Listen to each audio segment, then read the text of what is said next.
Hi there, you're about to enjoy the Chronicles of Tom and Jamie. Hi everyone, I'm Kevin Mann. Hey guys, my name's Annabelle Knight. Hello, this is Becky Baldwin. Hello, I'm Chesney. Hey, what's up everyone? This is Braden from Say We Can Fly. Hello everybody and welcome to the 122nd edition of the Chronicles of Podcast.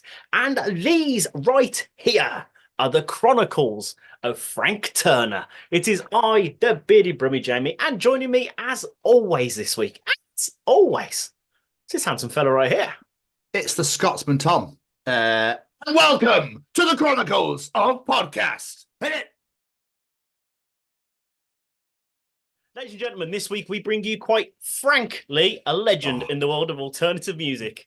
A man who's about to release his milestone 10th studio album, Undefeated, which to release on May 3rd.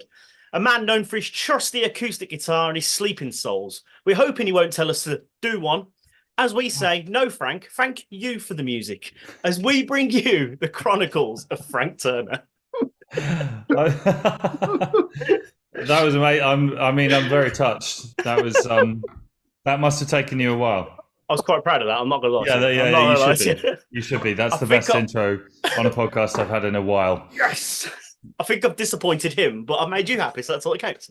I'm stoked. I'm absolutely stoked. You, by the way, you brought up there something I sort of hadn't really thought about, which is now that I'm out there promoting the album, the first single is a song called "Do One," and it's kind of a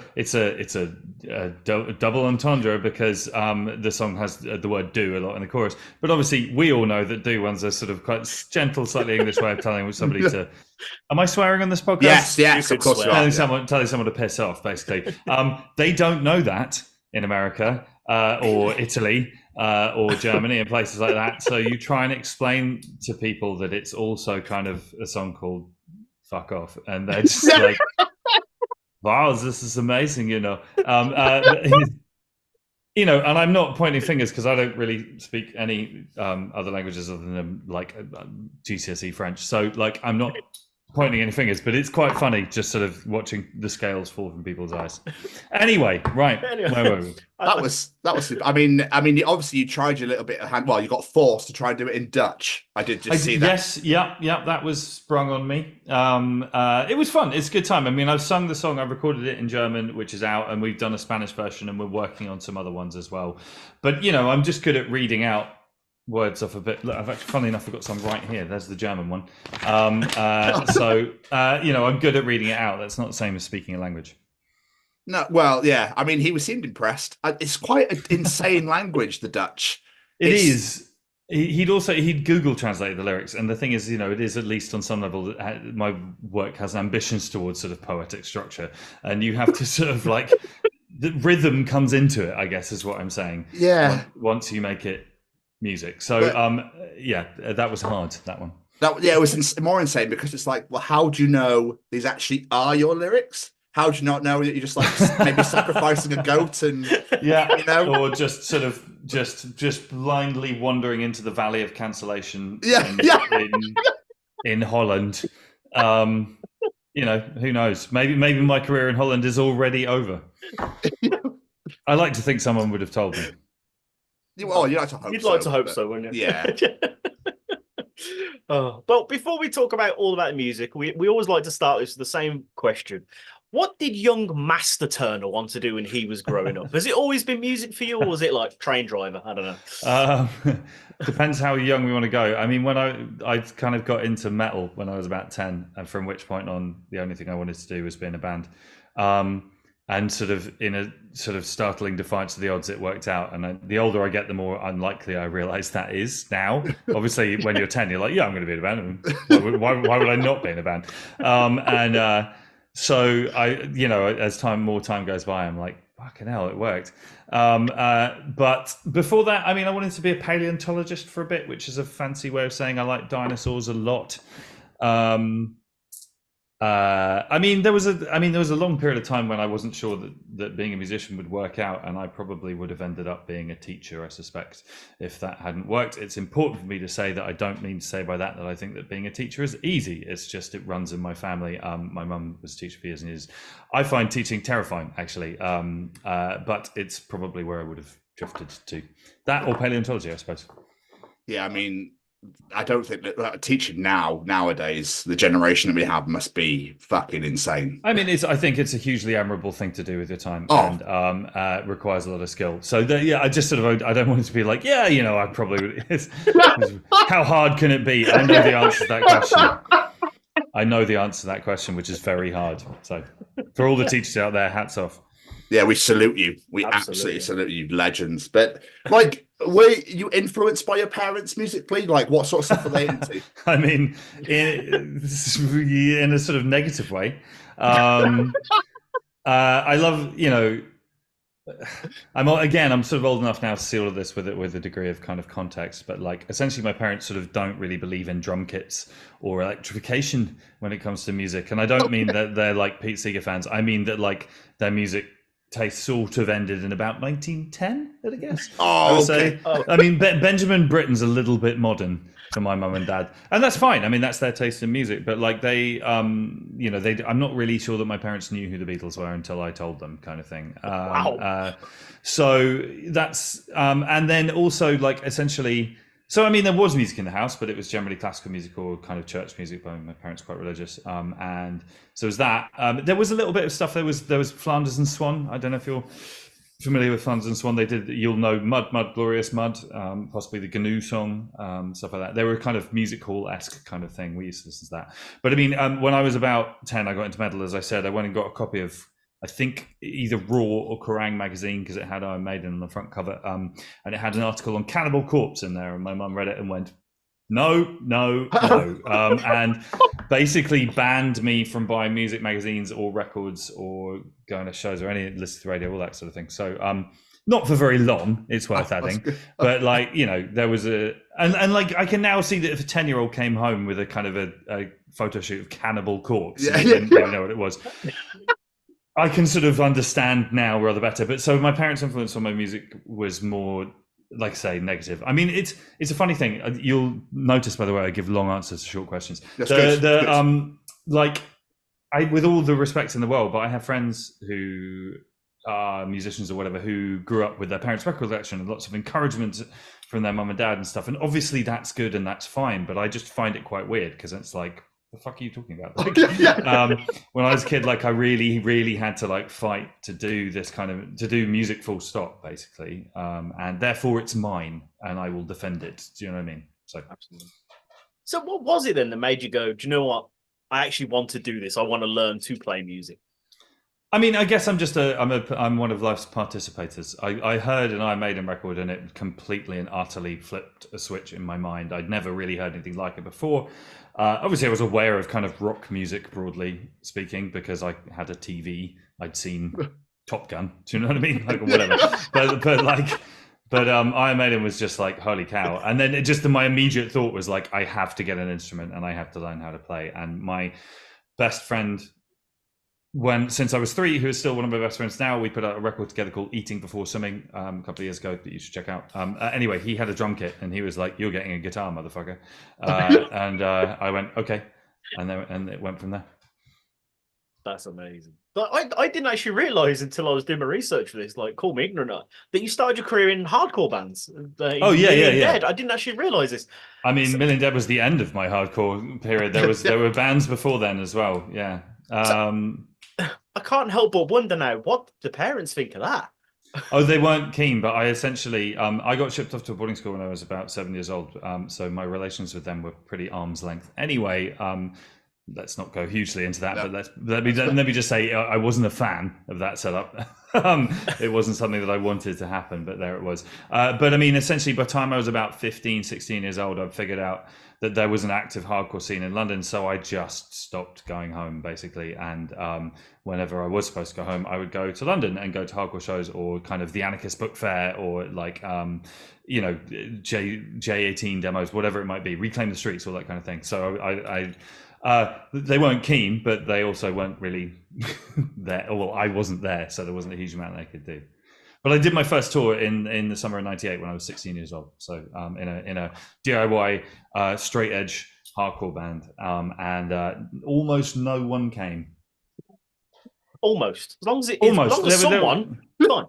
There were a couple of shows where there were some people there, but we did it with the Salisbury show. We booked the tour ourselves. We were all 16 years old, and we got to Salisbury, and the venue had never heard of us, which was encouraging. So we played in a pub down the road to two people who left. Well, they weren't. We were kind of a pretty aggressive, screamy hardcore band called Knee Jerk, and they were not planning on this on their night out, and we're just like, Jesus fucking Christ, shut up. So yeah, but no, yeah, definitely. I mean, the hardcore punk and punk rock, broadly speaking, and hardcore punk specifically, is definitely what I regard as my hinterland. Oh, how times change when it comes to the size of your crowd. So. It's true. So how do you go then from playing hardcore music to doing what you're doing now? What was that shift? I mean, basically, by the time you get to about 2005, I've been touring on and off for 6-7 years in hardcore bands and with other hardcore bands and listening to hardcore bands in the van. It just all got a bit kind of tedious. Also, because I'd kind of started off with metal and then got into kind of Nirvana and then into punk and then into hardcore, like I would like put it this way. I knew the Minutemen song, Bob Dylan wrote propaganda songs before I'd ever heard any Bob Dylan songs. So my understanding of music was completely inside out. And then, I kind of basically started investigating Neil Young and Johnny Cash and Bruce Springsteen and sort of that sort of territory. And it was all news to me. And I was just going up to people like, have you guys heard like the Rolling Stones? And they'd just be like, shut the fuck up. So it kind of broadened my horizons a lot. And then I was very interested in the kind of singer-songwriting thing. There were practical reasons as well. The last band I was in, Million Dead, kind of fell apart pretty acrimoniously. And I'm old enough now to look back and see the part I played in that. But at the time I felt like I got let down.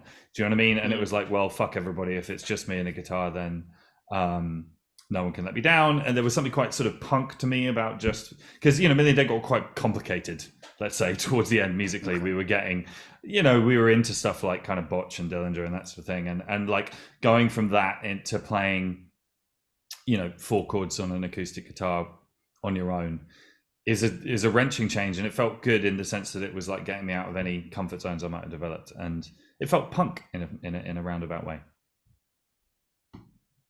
I love the fact that 10 years old you knew who Cannibal Corpse was. We didn't know who the Rolling Stones were. I mean, it's true. I'm not really a Rolling Stones fan. I'm sorry to say, the Beatles are the better band. There, I fucking said it. I agree, sir. I agree. Also, we're all aware that the answer to that question is actually the Kinks. Anyway, moving on.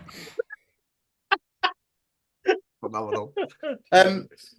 But you've got your brand new album, your 10th record coming out May 3rd. Are you excited for the release? Very. I mean, obviously, as the 10th Super-K would imply, it's not my first rodeo, but like I'm kind of used to the process now. But like, it's still, it's exciting and nerve-wracking in equal measure. There's new music. I'm excited to share it. I'm kind of nervous for that bit when there's a weird time thing going on with. I spent 2 years making a record that's 44 minutes long, and then somebody listens to it in 44 minutes or less and goes, eh. And you're just like, but that's 2 years of my fucking life. Do you know what I mean? And obviously, actually, they're entirely within their rights. Anyone's entirely within their rights to think whatever they want about my record or indeed anybody else's. So you can't really complain about that. And I am sort of accustomed to that now, but it's an odd thing. But I'm excited about it. I hope that people like it. I mean, it's funny talking about the things we're just talking about. I've definitely in the last couple of records, this one and its predecessor, kind of brought a bit more of my kind of musical starting points back into what I do. The boundaries between me as a solo artist and just the music I like have kind of fallen apart again in a good way, because ultimately the first track on the last album is called Non Serviam, and it's a straight up hardcore song, and I started writing it and thought, well, this will be for a side project, and then it was like, well, why? I mean, it's my name on the front cover and I am me, so I can do what the fuck I want, and here we go. So I'm very proud of it. It's clearly the best record I've ever made, if not the best record any human has ever made ever, and people should pre-order it immediately.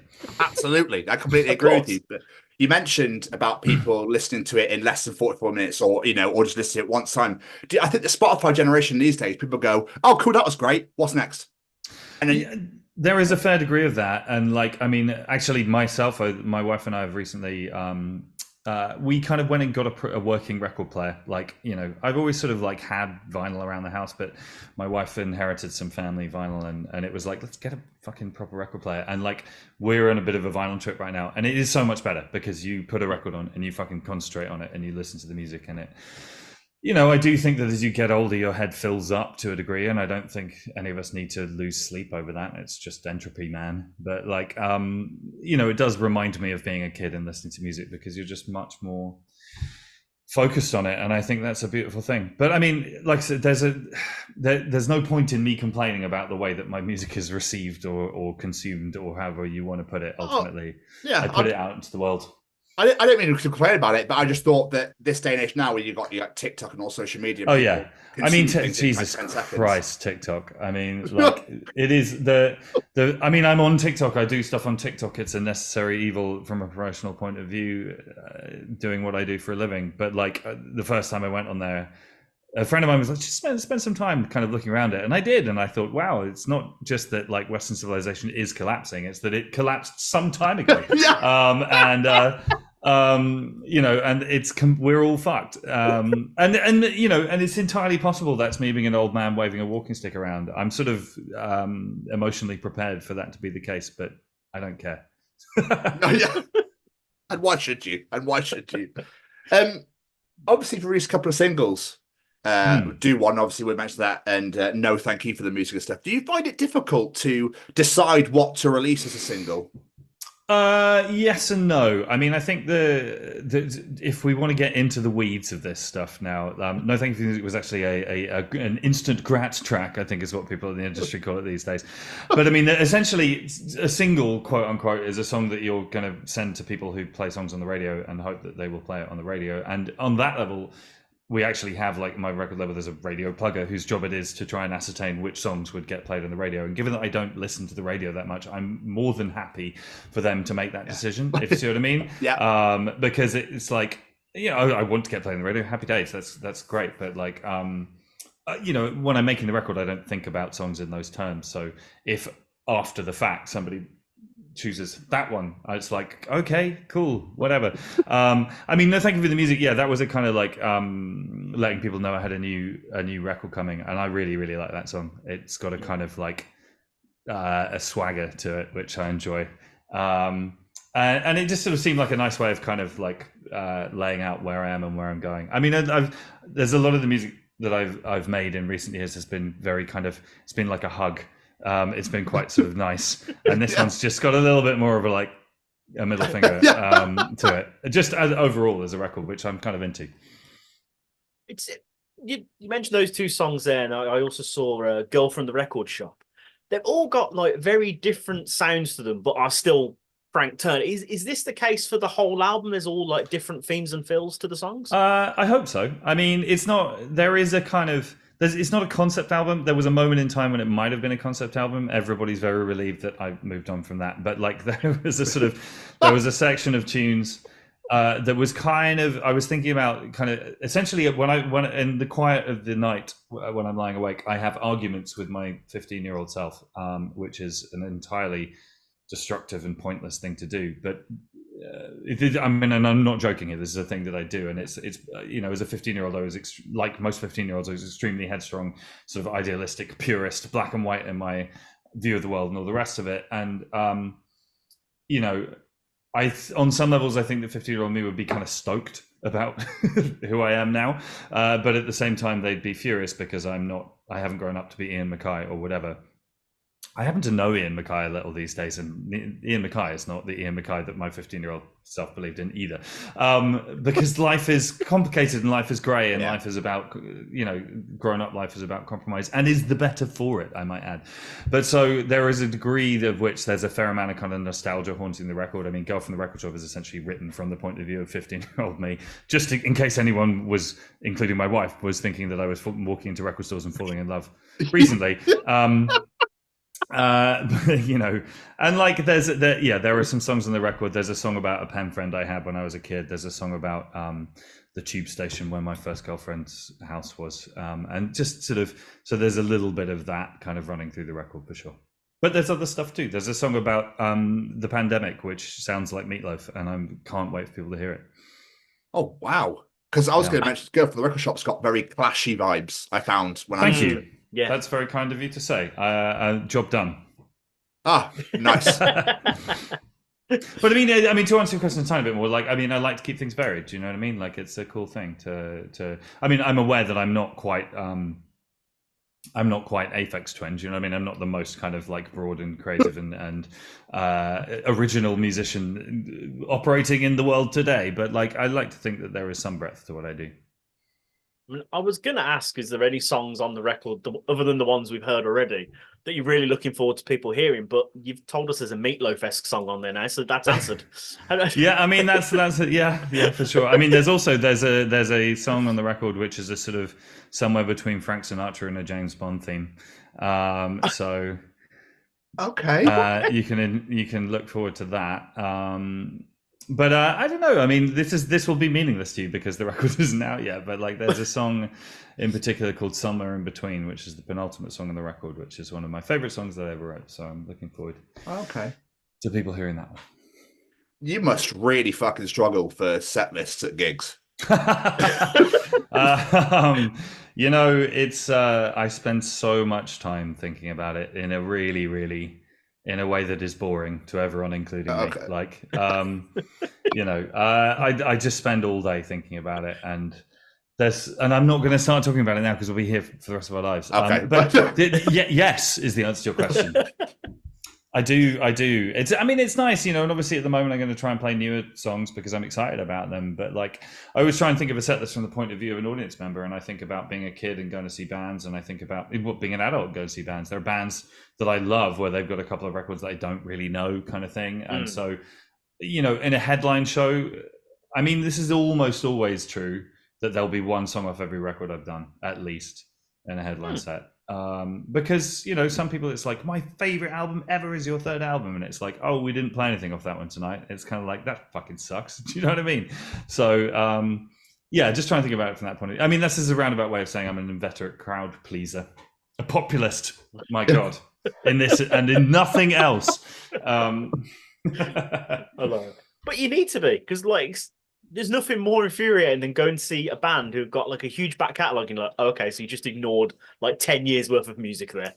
Like, sure, absolutely. I mean, it's a funny thing. I feel like there's a well, okay, fine, we're getting into it now. Like, when you're writing a set list, there's a degree of leading and there's a degree of following. And leading is kind of playing stuff. If you just do one or the other, then you fail, because leading is sort of playing songs that people don't necessarily know, whether it's new songs or deep cuts or rearrangements of a song. And following is playing the hits. And if you just do the following thing, then you just kind of, like Tom Petty went through this like 20-year period of playing the same set list every night. That was the track listing of his greatest hits CD. And it's kind of like, I sort of get it, dude, but like, fuck. And then on the flip side, you get it, you go and see bands. I mean, he's since started doing different things, but like, I remember going to see Ryan Adams one time and he just played B-sides, and it was like, yeah, all right, fine, fuck you. Like,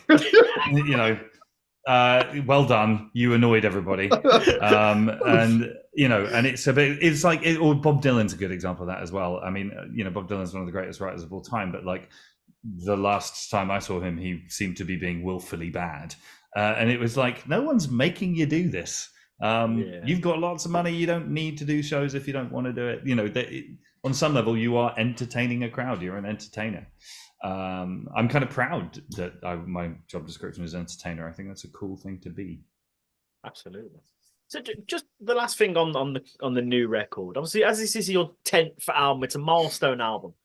If you were to like look back and compare it to Sleepers for the Week, how would you compare those two?